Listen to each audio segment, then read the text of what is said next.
apa yang diurai Ustadz Abdul Somad dalam tausiahnya, bahwa apapun yang kita makan hari ini pasti busuk, yang kita pakai hari ini pasti lapuk, tapi yang kita infakkan di jalan Allah dengan ikhlas mengharap ridha Allah, itulah yang akan kita bawa kelak menghadap Allah Subhanahu wa ta'ala.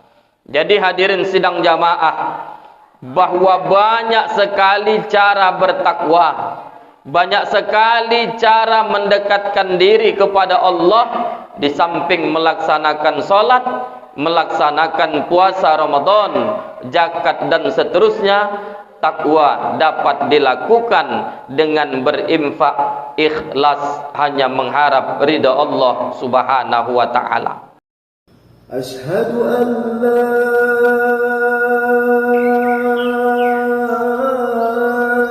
ilaha illallah.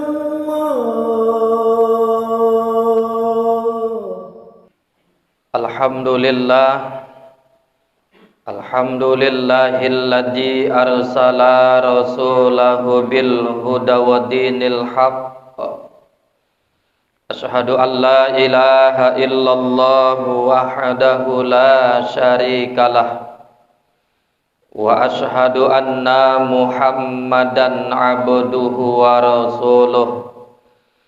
Allahumma salli ala sayyidina Muhammad wa ala alihi wa ashabihi ajma'in. Amma ba'd. Faqala Allah ta'ala fil kitabihil karim, a'udzu billahi minasy syaithanir rajim. Bismillahirrahmanirrahim. Ya ayyuhalladzina amanu taqullaha haqqa tuqatih wa la tamutunna illa wa antum muslimun. Tsumma qala aidan fi ayatil ukhra, Bismillahirrahmanirrahim. Wasari'u ila maghfiratin mir rabbikum wa jannatin 'arduhas samawati wal ardh u'iddat lil muttaqin alladzina yunfikuna fis sarra'i wad dharra wal kaziminal ghaiz wal 'afina 'anil nas wallahu yuhibbul muhsinin.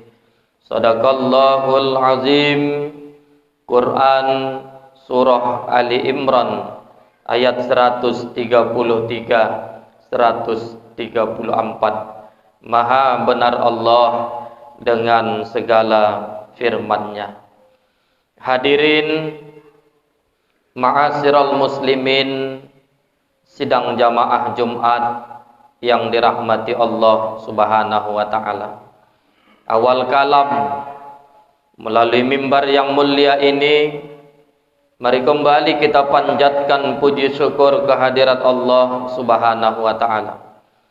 Sebagai tanda terima kasih kita kepada Allah, sampai dengan saat dan detik yang berbahagia ini kita masih diberikan berbagai macam kenikmatan oleh Allah. Mudah-mudahan dengan memperbanyak syukur, berkenan kiranya Allah Subhanahu wa ta'ala menambah nikmat itu di dalam kehidupan kita.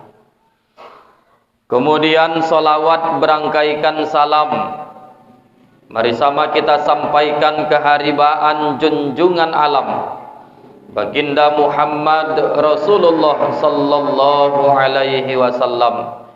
Mudah-mudahan dengan memperbanyak mengucap solawat, berkenan kiranya Baginda Muhammad Rasulullah memberikan syafaat kepada kita kelak di yaumul qiyamah. Amin ya rabbal alamin. Dan tak lupa pula izinkan khatib berwasiat, mari kita tingkatkan takwa sebenar takwa di hadapan Allah Subhanahu wa ta'ala. Kita laksanakan segala apa yang diperintahkan Allah di dalam kehidupan kita. Kita jauhi segala apa yang dilarang Allah Subhanahu wa taala di dalam kehidupan kita. Hadirin sidang jamaah Jumat yang dimuliakan Allah Subhanahu wa taala. Pada kesempatan di Jumat yang berbahagia ini, izinkan khatib menyampaikan satu judul khutbah dengan tema muhasabah diri jelang akhir tahun dalam rangka meningkatkan takwa di hadapan Allah Subhanahu wa taala. Hadirin sidang jamaah Jumat yang dimuliakan Allah.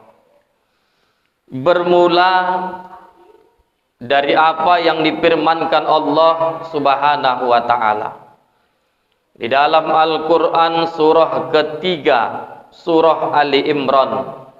Surah pertama suratul Fatihah terdiri dari 7 ayat. Surah kedua surah Al-Baqarah terdiri dari 286 ayat. Surah ketiga surah Ali Imran terdiri dari 200 ayat. Surah setelahnya An-Nisa terdiri dari 176 ayat.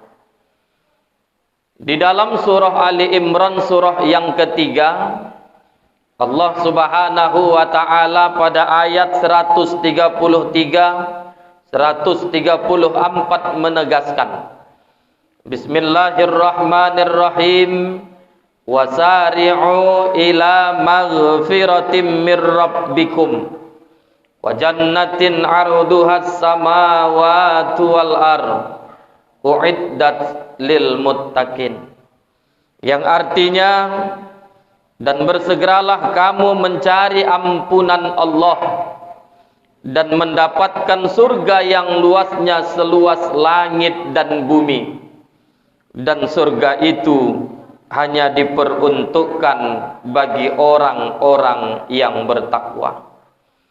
Hadirin sidang jamaah Jumat yang dimuliakan Allah, dari ayat Ali Imran 133 ini sedikit bisa kita ambil pemahaman bahwa orientasi takwa di dalam kehidupan bukan hanya tatkala kita melaksanakan sholat saja, bukan hanya tatkala kita melaksanakan puasa wajib di bulan Ramadan saja, membayar zakat dan seterusnya, tapi takwa diteruskan pada ayat 134 Ali Imran dapat dilakukan dengan cara alladzina yunfikuna fis-sarra'i wad-dharra. Siapa orang yang bertakwa menurut Ali Imran selain orang yang sholat, selain orang yang berpuasa, bayar zakat dan seterusnya? Orang yang bertakwa itu adalah orang yang mau berinfak baik di waktu sempit, waktu lapang maupun sempit. Hadirin sidang jamaah Jumat yang dimuliakan Allah Subhanahu wa taala. Ini harus menjadi fokus perhatian kita. Menanamkan semangat berinfak bagi umat harus menjadi prioritas dalam kehidupan kita. Sehingga boleh jadi kita tanamkan kepada umat seperti apa yang diurai Ustadz Abdul Somad dalam tausiahnya, bahwa apapun yang kita makan hari ini pasti busuk, yang kita pakai hari ini pasti lapuk, tapi yang kita infakkan di jalan Allah dengan ikhlas mengharap ridha Allah, itulah yang akan kita bawa kelak menghadap Allah Subhanahu wa taala. Jadi hadirin sidang jamaah, bahwa banyak sekali cara bertakwa, banyak sekali cara mendekatkan diri kepada Allah di samping melaksanakan salat, melaksanakan puasa Ramadan, zakat dan seterusnya. Takwa dapat dilakukan dengan berinfak ikhlas hanya mengharap ridha Allah Subhanahu wa taala. Itu yang pertama hadirin sidang jamaah. Kemudian takwa yang berikutnya dapat dilakukan dengan wal kaziminal ghaiz, mampu menahan amarah. Saya berikan satu pemahaman hadirin sidang jamaah. Menahan amarah ini merupakan gambaran orang yang bertakwa. Contoh, dalam kegiatan sosial sehari-hari tengah masyarakat, mungkin ada jadwal kepala desa hari Minggu gotong royong. Tanpa sengaja, ujung cangkul yang dipegang kawan kita membentur kepala kita. Pada saat itu secara akal wajar kita marah. Wajar hadirin sidang jamaah. Sehingga tatkala batang cangkul itu ujungnya menyentuh kepala kita, yang pegang cangkul minta maaf. Minta izin, aku tak sengaja. Apa kata orang yang tersentuh ujung batang cangkul itu? Tidak apa-apa. Mungkin ini cara Allah menegur saya hari ini. Menahan amarah merupakan salah satu bentuk takwa di dalam kehidupan setiap kita. Itu yang kedua. Kemudian yang ketiga hadirin sidang jamaah, wal afina anin nas, memaafkan kesalahan manusia. Secara teori ini mudah, namun secara praktek ini sangat sulit dilakukan dalam kehidupan kita. Maka kalau kita baca riwayat hadirin sidang jamaah, Taif, salah satu negeri, salah satu tempat di Makkah, Madinah sana. Negeri Taif merupakan salah satu negeri yang dimaafkan oleh Rasul. Padahal kalau kita baca riwayat, malaikat Jibril sampai turun pada saat peristiwa Nabi mengalami luka sampai berdarah. Dilempari oleh orang-orang kafir. Luka pelipis mata Nabi. Turun malaikat Jibril. Kata Jibril, jangankan kau katakan iya Muhammad, mengangguk saja engkau wahai Muhammad akan kuangkat bukit Uhud. Kata Rasul, tidak usah. Dan dalam catatan sejarah, Taif itu salah satu negeri yang dimaafkan oleh Rasul. Apa yang membuatkan Rasul memaafkan kesalahan umat masyarakat di negeri Taif? Dalam riwayat hadirin sidang jamaah, salah satu ibu susu Rasul bernama Halimatu Sa'diyah pernah merawat dan ikut membesarkan Rasul di Taif. Apa pesan hikmah yang bisa kita ambil hadirin sidang jamaah? Memaafkan kesalahan manusia ini perkara yang sulit, tapi mudah bagi kita pada hakikatnya ketika kita mau mengingat. Boleh jadi lebih banyak kebaikan-kebaikan yang dilakukan orang yang telah melukai ke hati kita ketimbang satu kesalahan yang dia perbuat pada saat itu. Jadi hadirin sidang jamaah Jumat yang dimuliakan Allah Subhanahu wa taala, di penghujung khutbah singkat ini khatib berwasiat kepada seluruh jamaah Jumat yang berhadir, marilah kita bermuhasabah sebelum melangkah untuk menyongsong kehidupan tahun 2023 yang akan datang. Rasul katakan dalam hadis, hasibu anfusakum qabla an tuhasabu. Hitung-hitunglah dirimu sebelum Allah yang menghitungnya. Artinya apa hadirin sedang jamaah? Ada beda dunia dengan akhirat. Apa beda dunia dengan akhirat? Dunia ada amal, tidak ada hisab. Akhirat ada hisab, tidak lagi ada amal. Sepanjang kita merasa bahwa dalam diri lebih banyak maksiat ketimbang taat, bermuhasabahlah hadirin sedang jamaah di penghujung tahun dan tutup segala dosa dan maksiat dalam kehidupan kita dengan memperbanyak istighfar, mohon ampun kepada Allah, dan menutup dosa dan maksiat dengan melaksanakan taubatan nasuha di hadapan Allah Subhanahu wa taala. Taubat, menyesal atas segala perbuatan yang telah dilakukan yang dilarang oleh agama, dan berjanji tidak akan melakukan dosa dan maksiat yang sama yang dilarang agama di dalam kehidupan. Maka para ulama mendefinisikan taubat dengan kata al-qarbu ilallah bitta'ati warruju' ilaih bitajdid niyatil amalis solih. Bertobat itu kembali kepada Allah dengan cara taat dan kembali kepadanya dengan bersungguh-sungguh menanamkan niat untuk melaksanakan amal soleh di dalam kehidupan. Mudah-mudahan di akhir tahun ini Allah Subhanahu wa taala mengampunkan segala dosa dan kesalahan kita, kemudian berkenan kiranya Allah Subhanahu wa taala membimbing sisa hidup ini untuk senantiasa istiqomah di hadapan Allah Subhanahu wa taala. Amin ya rabbal alamin. Demikian khutbah Jumat singkat yang dapat disampaikan pada kesempatan kali ini, mudah-mudahan bermanfaat.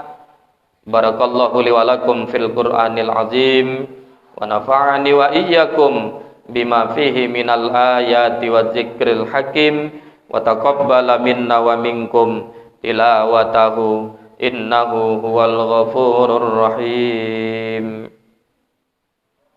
Alhamdulillahi ahad, Allahus samad, lam yalid wa lam yulad wa lam yakul lahu kufuwan ahad. Asyhadu an la ilaha illallah wa asyhadu anna Muhammadan abduhu wa rasuluh. Allahumma salli ala sayyidina Muhammad wa ala alihi wa sahbihi ajma'in. Amma ba'd. Faqala Allah ta'ala fil kitabihil karim. A'udzu billahi minasy syaithanir rajim. Bismillahirrahmanirrahim. Innallaha wa malaikatahu yusholluna 'alan nabi. Ya ayyuhalladzina amanu sallu 'alaihi wa sallimu taslima. Shadaqallahul azim. Warhamna ma'ahum birahmatika ya arhamar rahimin. Allahumma ighfir lil muslimina wal muslimat wal mu'minina wal mu'minat al ahya'i minhum wal amwat birahmatika ya arhamar rahimin. Walhamdulillahi rabbil alamin. Ibadallah, innallaha ya'muru bil adli wal ihsan wa ita'i dzil qurba wa yanha 'anil fahsya'i wal munkari wal baghi ya'izukum la'allakum tadhakkarun. Fadhkurullahal azima yadhkurkum washkuruhu ala ni'amihi yazidkum wa ladhikrullahi akbar. Aqimus shalah.